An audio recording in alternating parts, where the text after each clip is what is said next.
نخش في الموضوع على طول. تعالى اقول لكم على عروض العيد. وده اول مكان بن بن، ودي اول مره اجربه، عمل 4 عروض. فتعالى نشوف بقى العروض ككواليتي وسعر، جامده ولا عاديه واي كلام. يلا بينا.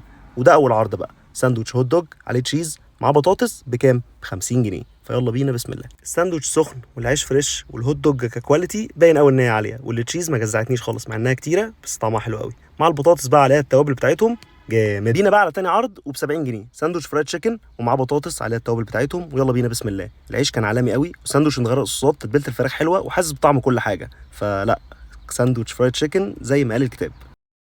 نخش بقى على تالت عرض ونفس الكلام، بس بدل التشيكن بيف، ساندوتش بيف برجر بس سنجل. يلا بينا بسم الله. البطاطس برده كده كده ب 70 جنيه.